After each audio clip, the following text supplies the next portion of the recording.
Genghis Khan, born as Temjin around 1162, rose from humble and tragic beginnings to become one of history's most successful military conquerors, creating the largest contiguous land empire the world has ever seen. His military campaigns were characterized by extraordinary strategic brilliance, revolutionary tactics, psychological warfare, and often overwhelming brutality that left an indelible mark on world history. Before launching external conquests, Genghis Khan spent years unifying the fractious Mongol tribes through a combination of diplomatic alliances, strategic marriages, and military force. By 1206, when he was proclaimed Genghis Khan at a great assembly, he had forged the Mongol tribes into a disciplined, unified fighting force organized along decimal lines, with units of 10, 100, 1,000, and 10,000 warriors. This organizational structure, combined with meritocratic promotion rather than aristocratic privilege, created an army of unprecedented effectiveness. His first major external campaign targeted the Jin dynasty in northern China, beginning in 1211. The Mongols, traditionally steppe warriors, initially struggled with siege warfare against China's fortified cities. However, Genghis Khan quickly adapted, incorporating Chinese engineers and siege technology into his forces. The Mongols captured city after city, including the Jin capital of Zhongdu in 1215, though the Jin dynasty would continue resisting until 1234, after Genghis Khan's death. These campaigns demonstrated his willingness to learn from conquered peoples and integrate their expertise into Mongol military operations. The most devastating of all Genghis Khan's campaigns came against the Khwarezmian Empire, which controlled much of Central Asia and Persia. In 1218, the Khwarezmian Shah Ala ad-Din Muhammad made a fatal mistake by executing Mongol merchants, an ambassador sent by Genghis Khan. This insult triggered one of history's most destructive military campaigns. In 1219, Genghis Khan personally led an army estimated at 100,000 to 150,000 soldiers into Khwarezmia. The campaign was marked by systematic destruction.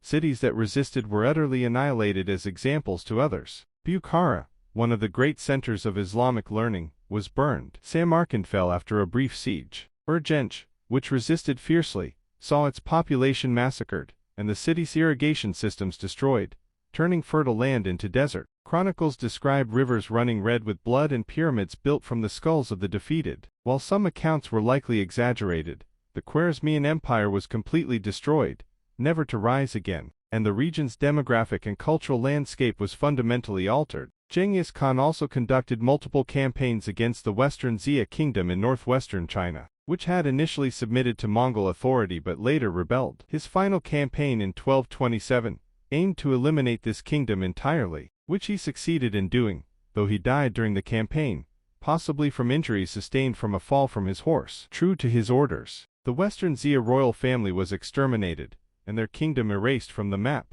During the pursuit of the fleeing Khwarezmian Shah, Mongol generals Jib and Subutai led a remarkable campaign through the Caucasus and into southern Russia, defeating Georgian armies and various Russian principalities at the Battle of the Kalka River in 1223. This expedition served as reconnaissance for the later Mongol invasions of Eastern Europe under Genghis Khan's successors. During the pursuit of the fleeing Khwarezmian Shah, Mongol generals Jib and Subutai led a remarkable campaign through the Caucasus and into southern Russia, defeating Georgian armies and various Russian principalities at the Battle of the Kalka River in 1223. This expedition served as reconnaissance for the later Mongol invasions of Eastern Europe under Genghis Khan's successors. Genghis Khan's military success stemmed from several innovations. His armies relied on highly mobile cavalry archers, who could shoot accurately while riding at full gallop, allowing them to harass and exhaust enemy forces. He employed sophisticated intelligence networks of spies and scouts who gathered detailed information about enemies before battles. Psychological warfare was used systematically. The Mongols encouraged stories of their brutality to spread, often causing cities to surrender without fighting. He was also pragmatic, sparing cities that surrendered peacefully while making horrific examples of those who resisted.